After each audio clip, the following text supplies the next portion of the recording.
Goa Organics వారి skin care, hair care, wellness products కోసం AP, తెలంగాణలో డిస్ట్రిబ్యూటర్లు కావాలను వివరాలకు స్క్రీన్ పైన ఉన్న నెంబర్ కి కాల్ చేయండి. ఏపీ వ్యాప్తంగా పలు చోట్ల వాన పడుతోంది. అల్పపీడన ప్రభావంతో కుండపోత వర్షాలు కురుస్తున్నాయి. ప్రకాశం జిల్లా ఒంగోలులో వాన దంచుకొట్టింది.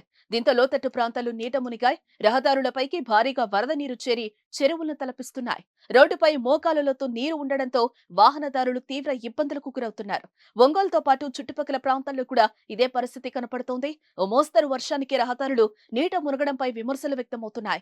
ఇప్పుడే ఇలా ఉంటే వచ్చే వర్షాకాలంలో ఇంకెన్ని ఇబ్బందులు ఎదుర్కోవాల్సి వస్తుందేమోనని ప్రజలు ఆందోళన వ్యక్తం చేస్తున్నారు.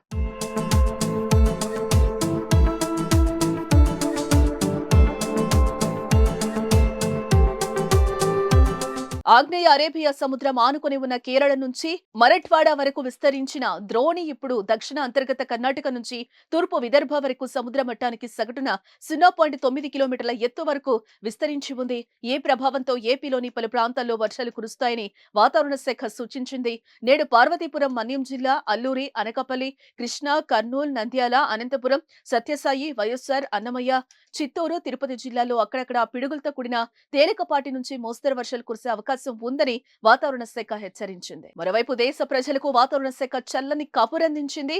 మే 31కి 2 రోజులు అటు ఇటుగా నైరుతి రుతుపవనాలు కేరళ తీరాన్ని తాకుతున్నట్లుగా బుధవారం ప్రకటించింది. ఎల్నినో ప్రభావంతో ఈసారి ఆగస్టు, సెప్టెంబర్ కాలంలో సాధారణం కంటే అధిక వర్షపాతం నమోదు కావచ్చని గత నెలలో వాతావరణ శాఖ పేర్కొంది. అందుకు అనుగుణంగానే రుతుపవనాల కదలిక ఉందని తెలిపింది.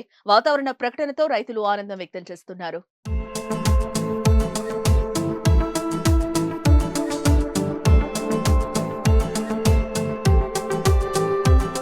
సుమన్ టీవీలో మీ పర్సనల్ అండ్ బిజినెస్ ప్రమోషన్స్ కోసం కింది నెంబర్కి కాంటాక్ట్ చేయండి.